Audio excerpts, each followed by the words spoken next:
Boa tarde, amigos queridos. Vamos a mais um estudo do Evangelho segundo o Espiritismo. Iniciemos esse estudo com a oração. Pai nosso que estás no céu, santificado seja o vosso nome. Venha a nós vosso reino, seja feita a vossa vontade, assim na terra como no céu. O pão nosso de cada dia dai-nos, ó Pai, hoje e sempre. Perdoa as nossas dívidas, assim como nós também devemos perdoar àquele que nos deve. Não nos deixes cair em tentações e livra-nos, Pai, de todo o mal. Que assim seja, graças a Deus. Nós estamos estudando o capítulo 28 do Evangelho segundo o Espiritismo, cujo título é Coletânea de Preces Espíritas. Nós já vimos a introdução, o que ele nos fala mais um pouquinho sobre como fazer a prece, a oração, a conversa com Deus, que ela precisa ser com sentimento e não decorada. E o que importa é o nosso verdadeiro sentimento, são as nossas intenções e não o número de palavras, de frases, o ficar ajoelhado o tempo todo, como se um ato de penitência, como se diz, fosse conseguir comover a Deus. Pode comover? Pode sim. Se essa pessoa que ainda acredita que isso é necessário, o fizer com vontade, com sentimento lá do fundo do coração, mas não é necessário. O necessário é estarmos ali fazendo a nossa conversa com Deus com verdade, com sinceridade, com amor, com profundeza, saída da alma, do âmago, e não da boca para fora.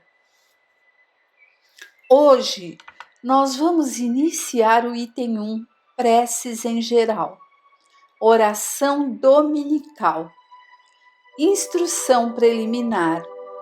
Os espíritos recomendaram colocar a oração dominical, o Pai Nosso, no início desta coletânea, não somente como prece, mas também como símbolo de todas as preces, é a que colocam em primeiro lugar, porque veio do próprio Jesus. Isso está em Mateus 6, 9 a 13. E porque pode substituir a todas, conforme a ideia e o sentimento que lhe atribua. Então, a oração do Pai Nosso, ela é tão profunda, veio do próprio Jesus, que ela é capaz de substituir qualquer outra, né? Tanto que nós podemos ver o quão ela é conhecida, né, mundialmente. Mas nós não podemos esquecer que ela pode substituir qualquer outra, né, o Pai Nosso, mas se ela for realmente dita com sentimento, entendendo cada palavra que é dita nessa oração e não repetindo igual um papagaio, né? E o mais perfeito é o mais perfeito modelo de concisão, verdadeira obra-prima, sublime na sua simplicidade. De fato, sob a forma mais singela, resume todos os deveres do homem para com Deus, para consigo mesmo e para com o próximo. Encerra uma profissão de fé, um ato de adoração e submissão, o pedido das coisas necessárias à vida e o princípio da caridade. Dizê-la é a intenção de alguém, é pedir para outrem o que se pediria para si mesmo. Olha que lindo, né? Mas, em virtude de ser concisa, o profundo sentido contido nas poucas palavras que a compõem escapa à maioria. Muita gente a faz sem prestar atenção no que está dizendo, sem prestar atenção no que Jesus Cristo quis nos ensinar com essa oração. Então, a gente vê que o Pai Nosso, essa oração pode ser feita de uma forma simples, como Jesus nos ensinou e nos mostrou, ou de uma forma desenvolvida, como os espíritos superiores fizeram aqui conosco nessa obra do Evangelho segundo o Espiritismo, explicando para que nós possamos entender. Então nós vamos ver no decorrer aqui da oração, cada frase uma explicação, para que possamos realmente saber o que estamos falando. Continuemos a leitura. É por isso que a oração dominical é muitas vezes dita sem se fixar o pensamento sobre o sentido de cada uma de suas partes. Dizem-na decorada como uma fórmula cuja eficiência está condicionada ao número de vezes que é repetida, e quase sempre esse número é cabalístico, 3, 7 ou 9, tirado da antiga crença supersticiosa do poder atribuído aos números e em uso nos círculos da magia. Para auxiliar para auxiliar e aclarar a mente sobre as proposições do Pai Nosso, de acordo com o conselho e assistência dos bons espíritos, a cada proposição da prece foi feito um comentário que lhe desenvolve o sentido e mostra as aplicações. Conforme as circunstâncias e o tempo disponível, pode-se dizer a oração dominical simples ou desenvolvida, que é como eu disse, no início, um pouquinho antes, a simples da forma como Jesus nos disse, desenvolvida com as explicações que a espiritualidade nos trouxe. Então vamos lá, no item 3, prece. Pai nosso que estais no céu, santificado seja o vosso nome. Acreditamos em vós, Senhor, pois tudo revela vosso poder e vossa bondade. A harmonia do universo testemunha uma sabedoria, uma prudência e uma previdência que ultrapassam toda a compreensão humana.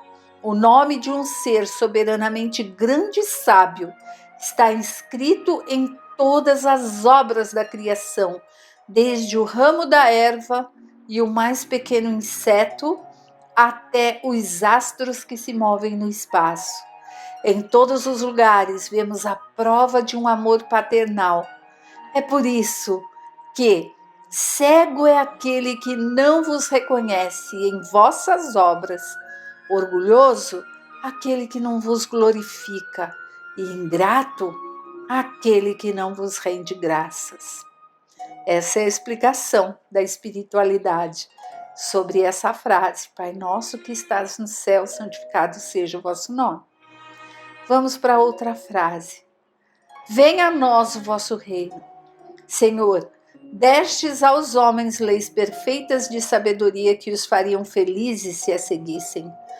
Com essas leis fariam reinar entre si a paz e a justiça. Ajudariam-se mutuamente, ao invés de prejudicarem-se como fazem.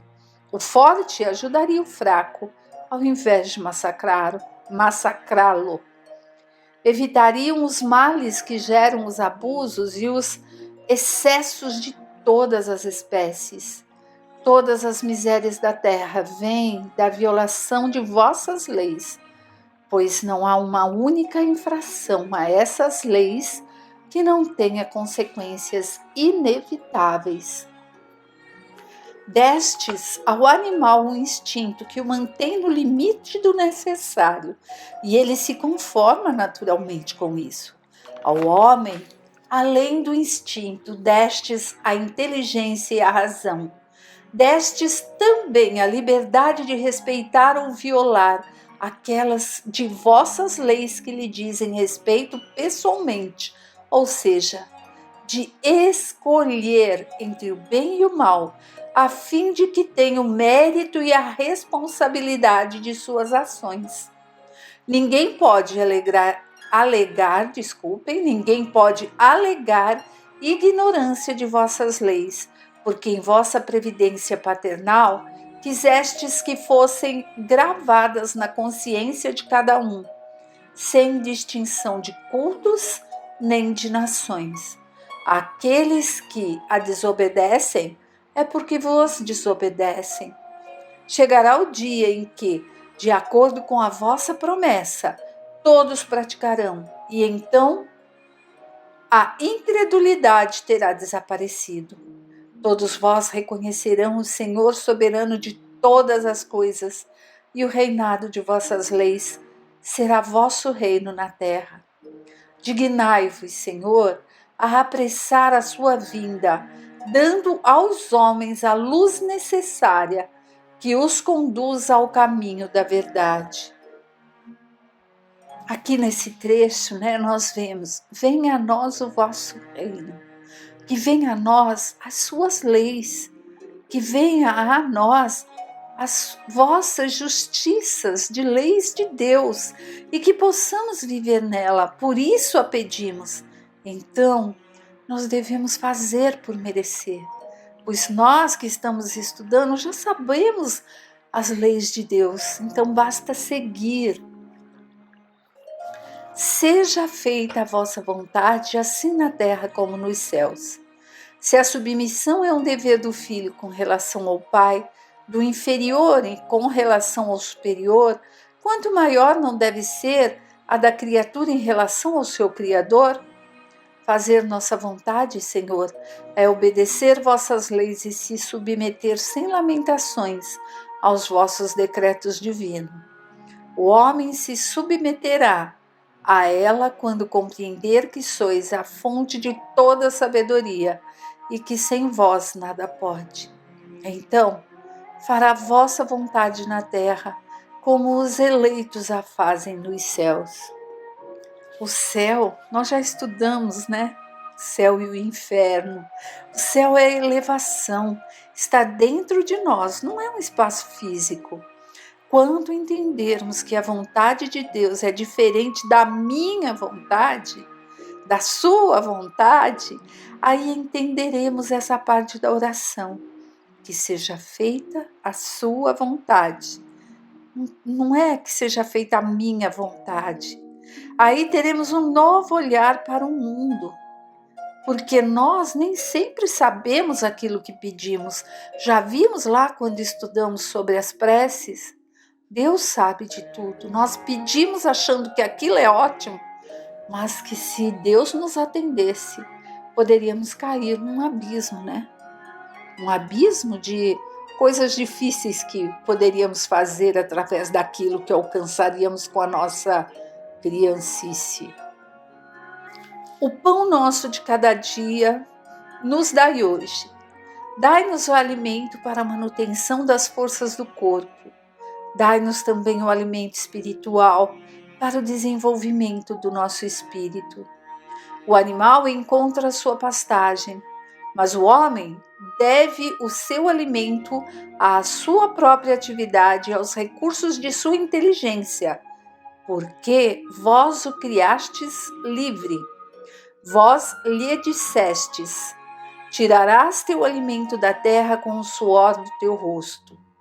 Com isso lhe fizestes do trabalho uma obrigação, a fim de que exercite sua inteligência pela procura dos meios de preencher as suas necessidades e o seu bem-estar.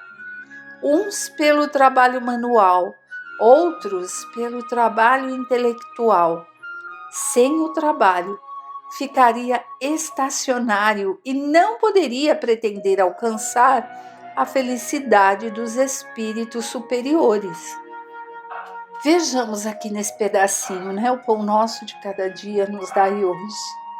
Através do trabalho nós amadurecemos, crescemos, ajudamos a construir o progresso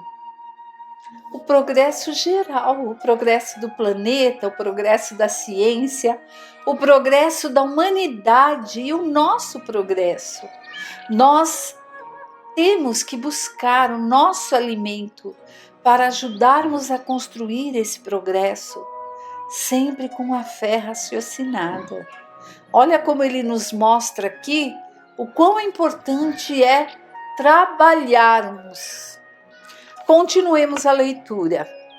Auxiliais o homem de boa vontade que se confia a vós para obter o necessário, mas não aquele que encontra prazer no vício de gastar o tempo inutilmente, que gostaria de tudo obter sem esforço, nem o que procura o desnecessário. Também está nessa obra no capítulo 25. Aqui nos mostra a preguiça, a ociosidade, o deixa como está para ver como é que vai ficar, né? O esperar cair do céu.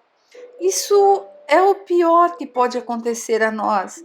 É o estacionar, é parar no tempo, no espaço.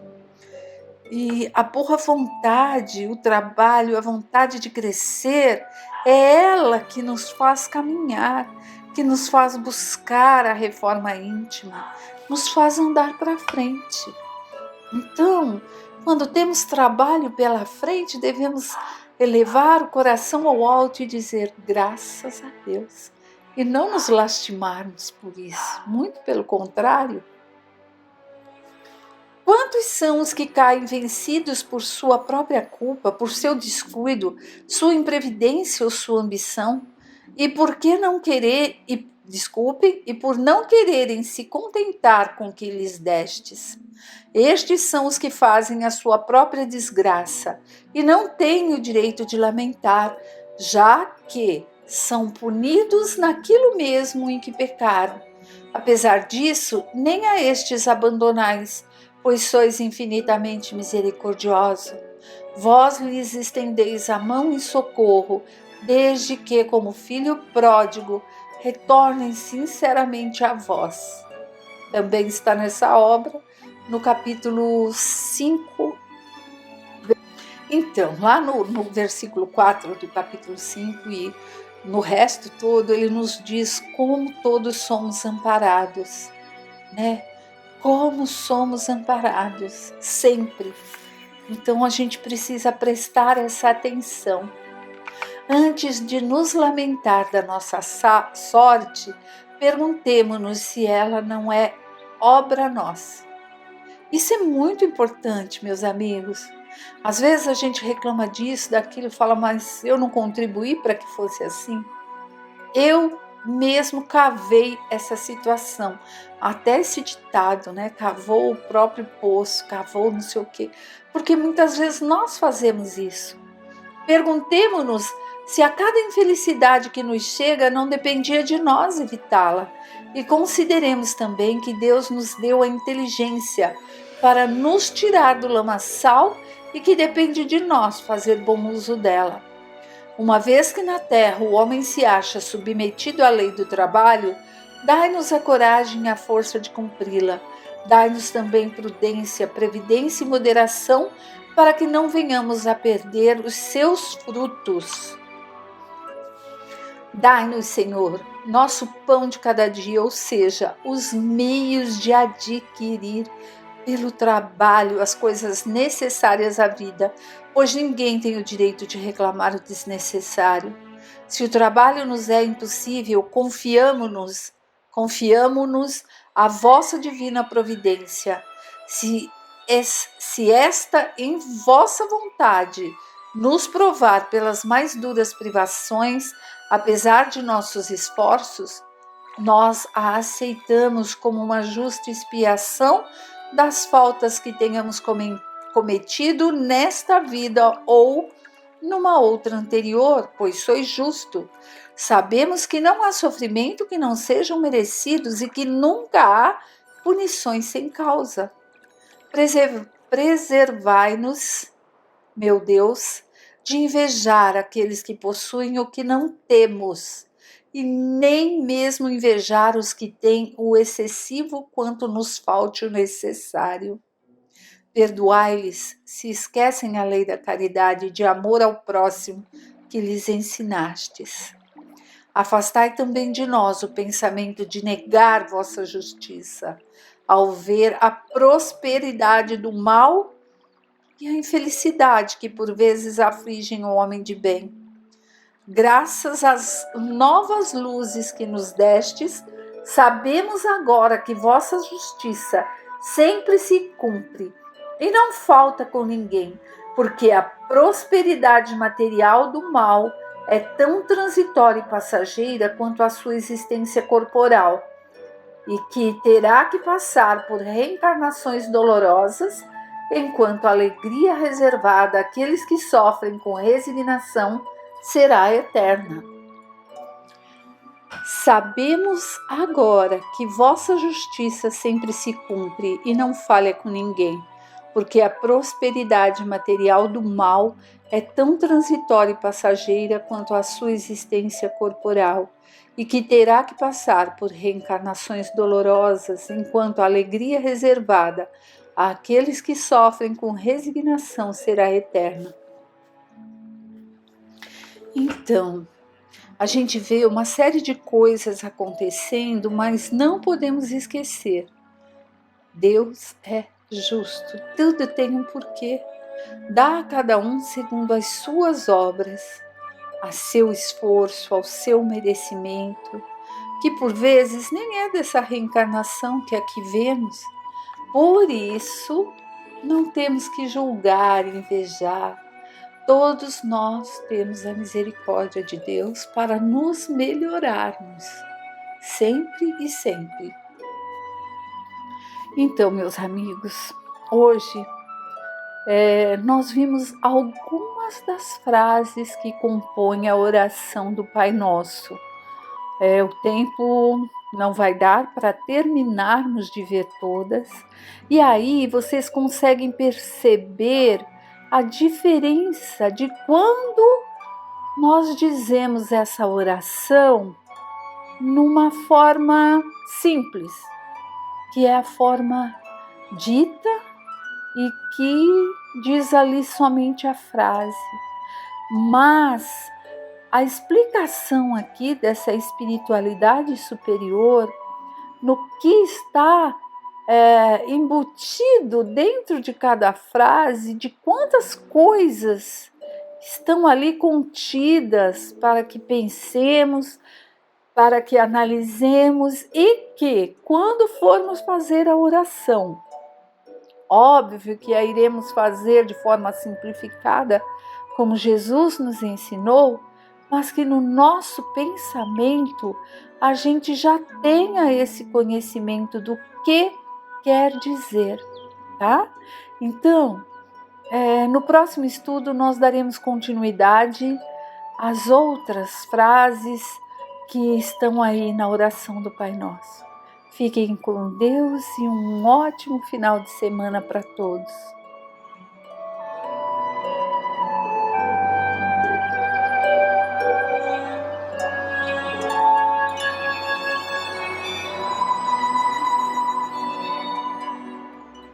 Boa tarde a todos, meus queridos irmãos. Vamos ao estudo do Livro dos Espíritos. Estamos na parte 2ª, Mundo Espírita ou dos Espíritos, capítulo 1 dos Espíritos. E o primeiro item é Origem e Natureza dos Espíritos. Kardec começa com a pergunta 76. Como podemos definir os espíritos? Podemos dizer que os espíritos são seres inteligentes da criação. Eles povoam o universo além do mundo material. Nota: a palavra espírito é aqui empregada para designar os seres extracorpóreos e não mais o elemento inteligente universal. 77. Os espíritos são seres distintos da divindade ou não seriam mais do que emanações ou porções da divindade, por essa razão chamados filhos de Deus? Meu Deus, são sua obra, precisamente como acontece com o homem que faz uma máquina. Esta é a obra do homem e não ele mesmo. Sabes o homem Quando faz uma coisa bela e útil, chama-a sua filha, sua criação. Pois bem, dá-se o mesmo com Deus. Nós somos seus filhos, porque somos sua obra. 78. Os espíritos tiveram um princípio ou existem de toda a eternidade como Deus? Se os espíritos não tivessem tido princípio, seriam igual a Deus. Mas, pelo contrário, são sua criação, submetidos à sua vontade. Deus existe de toda a eternidade, e isso é incontestável. Mas quando e como Ele criou, não o sabemos. Podes dizer que não tivemos princípio, se com isso entendes que Deus, sendo eterno, deve ter criado sem cessar. Mas, quando e como cada um de nós foi feito, eu te repito, ninguém o sabe. Isso é mistério. 79. Uma vez que há dois elementos gerais do universo, o inteligente e o material, poderíamos dizer que os espíritos são formados do elemento inteligente, como os corpos inertes são formados do material? É evidente. Os espíritos são individualizações do princípio inteligente, como os corpos são individualizações do princípio material. E a maneira dessa formação é que desconhecemos. 80. A criação dos espíritos é permanente ou verificou-se apenas na origem dos tempos? É permanente, o que quer dizer que Deus jamais cessou de criar. 81. Os espíritos se formam espontaneamente ou procedem uns dos outros? Deus os criou, como a todas as outras criaturas, pela sua vontade. Mas repito ainda uma vez que a sua origem é um mistério. 82. É certo dizer que os espíritos são imateriais? Como podemos definir uma coisa quando não dispomos dos termos de comparação e usamos sempre uma linguagem insuficiente? Um cego de nascença pode definir a luz? Imaterial não é o termo apropriado. Incorpóreo seria mais exato, pois deves compreender que, sendo uma criação, o espírito deve ser alguma coisa.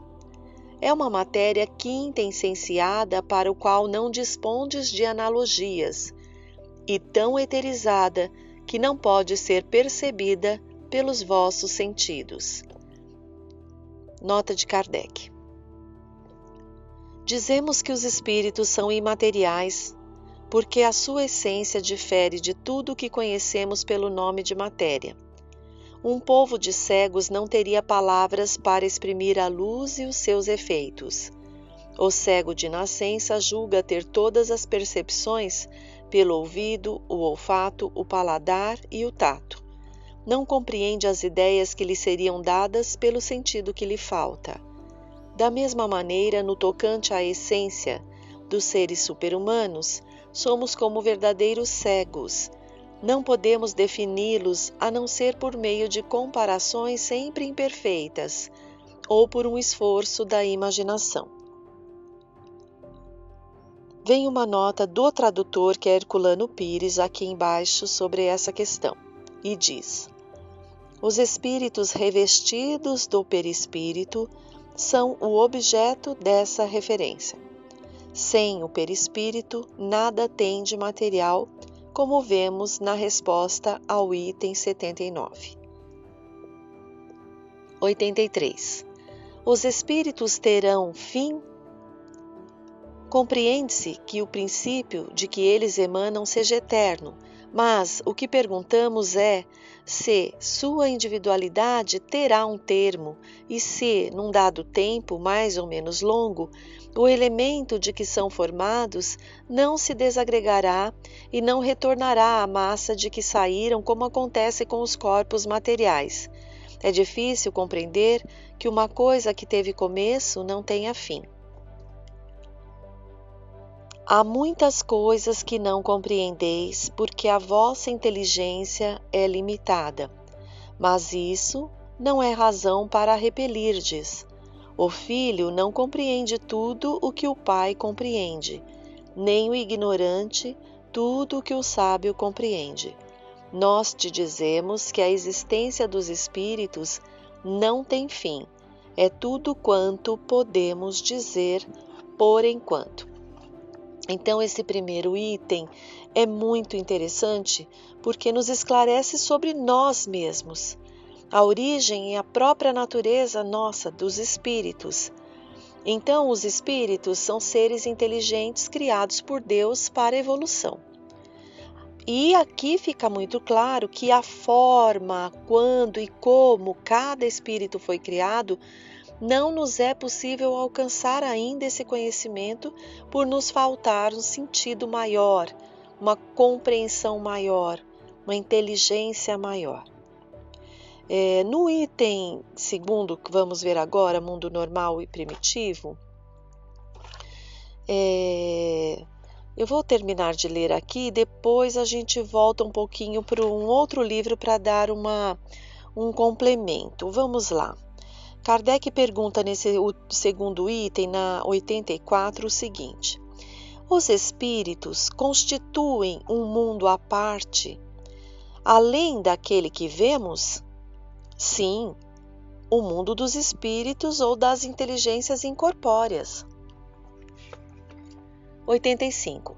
Qual dos dois mundos, o mundo espírita ou o mundo corpóreo, é o principal na ordem das coisas? O mundo espírita. Ele pré-existe e sobrevive a tudo. 86. O mundo corpóreo poderia deixar de existir ou nunca ter existido, sem com isso alterar a essência do mundo espírita?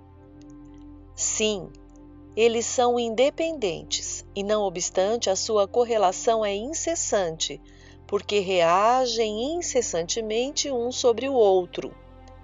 87.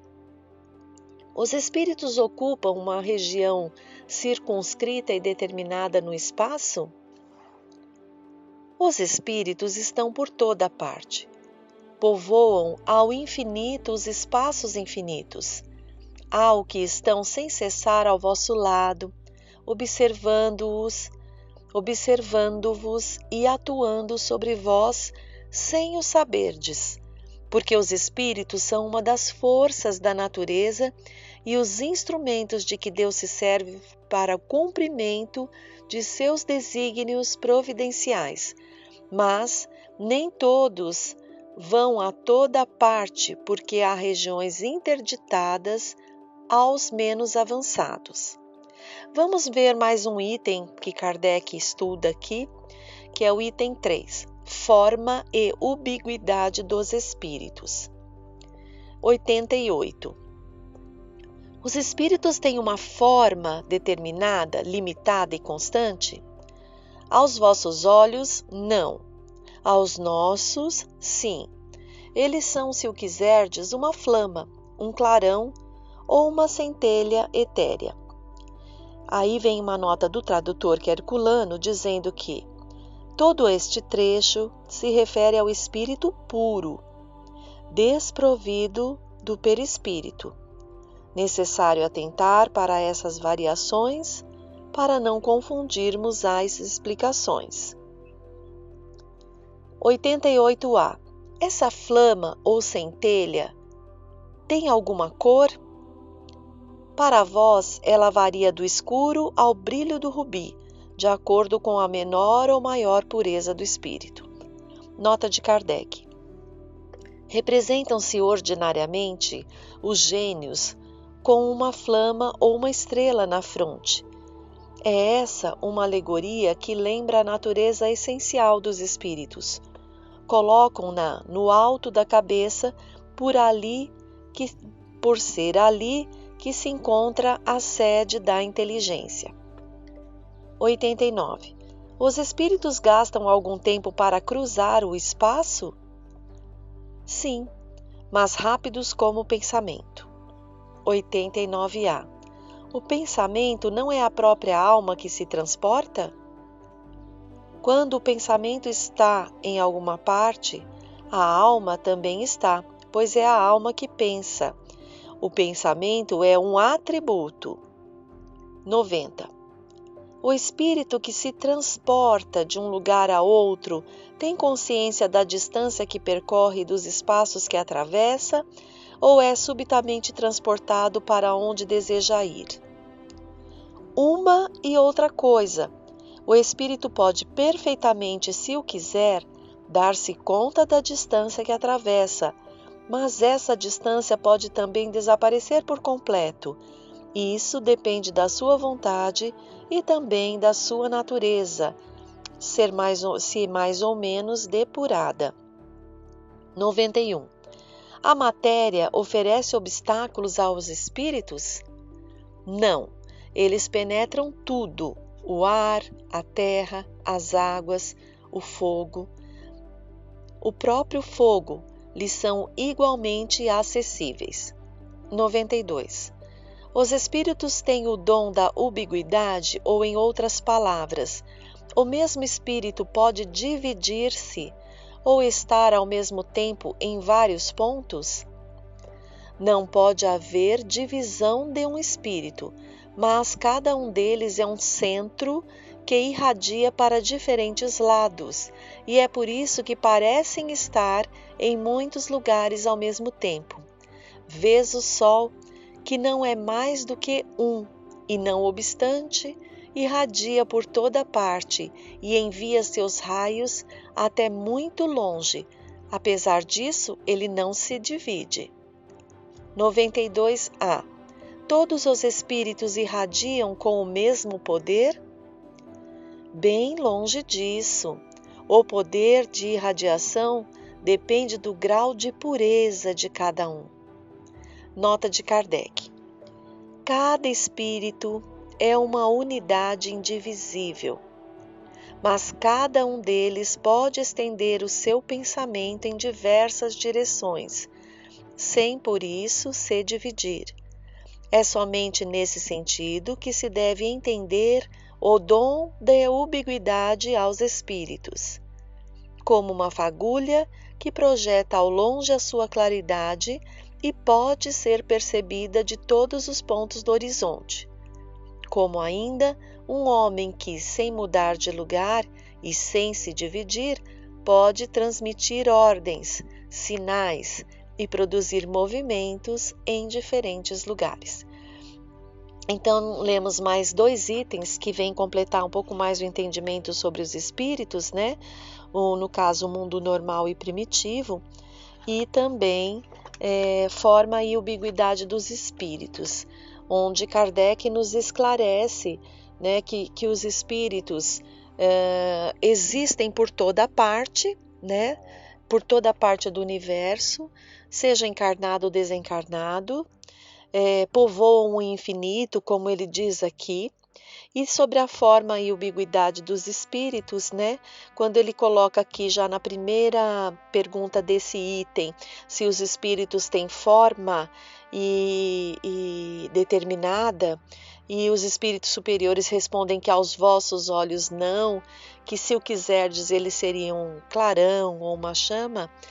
Herculano, que é o tradutor desse livro dos espíritos que estamos estudando, vem pontuar aqui que eles se referem a espíritos puros, né? Por isso, essa demonstração dessa chama, desse clarão.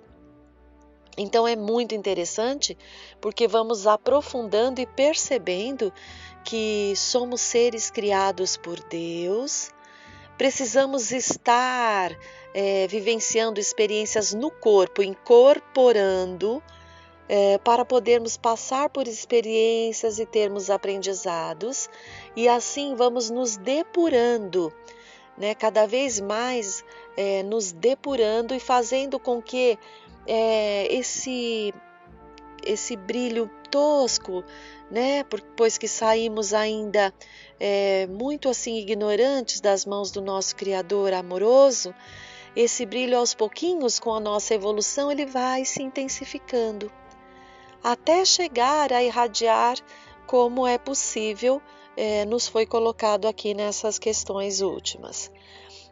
Antes de passarmos para o outro item que vai falar sobre o perispírito, nós vamos pegar novamente aquele livro da Aparecida Merci Espada Borges, Doutrina Espírita no Tempo e no Espaço, 800 verbetes especializados, e vamos estar vendo aqui uma parte do que ela coloca aqui sobre o espírito, localizado em alguns outros livros que são muito pertinentes ao nosso estudo para irmos nos esclarecendo. A princípio, ela define a palavra espírito como princípio imaterial, alma, né? É um ser incorpóreo.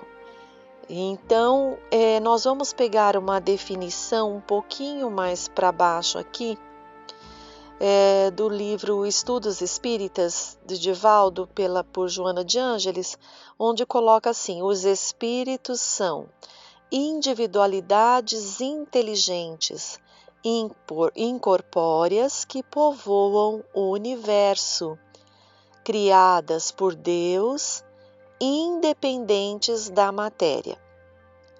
E no livro dos médiuns, no capítulo 4, no item 49, Kardec reforça e define assim: espíritos são as almas dos que viveram na Terra ou em outros mundos, desprovidas do seu envoltório corporal.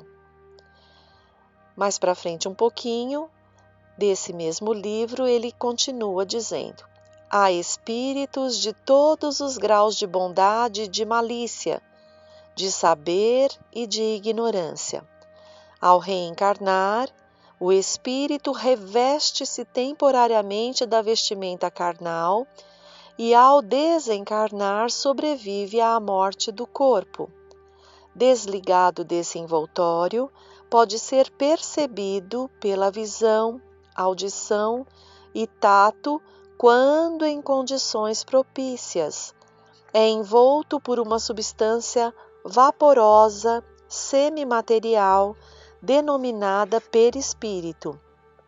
Este se torna cada vez mais vaporoso à medida que ascende a escala evolutiva.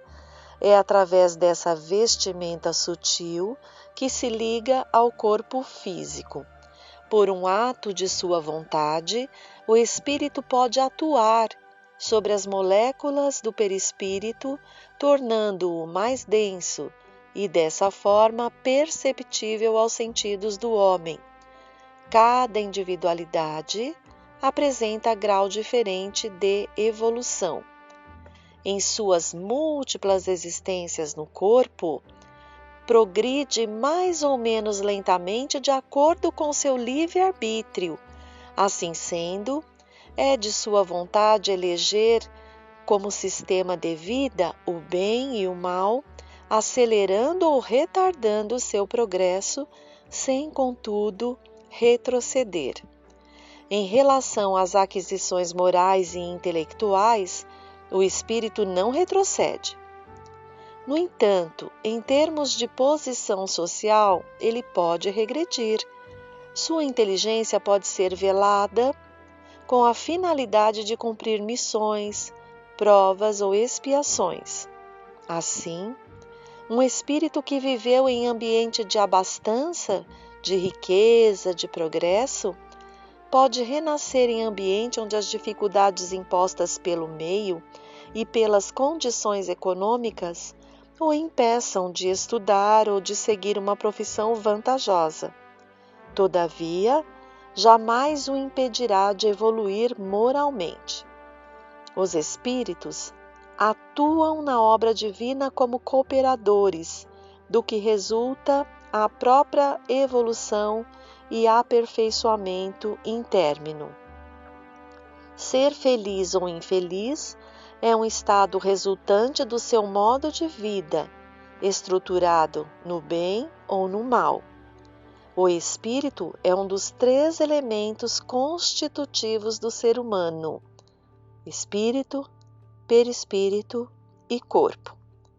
O espírito é o elemento principal dessa união, pois é o ser pensante e que sobrevive à morte. Os espíritos exercem influência constante sobre o mundo moral e físico, sobre a matéria e o pensamento, e constituem uma das forças da natureza. Trazem em si mesmos a faculdade de todas as percepções. Na vida corpórea, são limitados pela grosseria dos seus órgãos. Contudo, na vida extracorpórea, o são cada vez menos, à medida que se torna menos compacto o seu envoltório semimaterial. Esse último trechinho está no Livro dos Espíritos, questão 257. Nós vamos dar uma paradinha aqui pelo avanço da nossa hora e já vemos aqui o quanto foi importante para nós esse esclarecimento um pouquinho maior sobre nós mesmos, espíritos criados por Deus.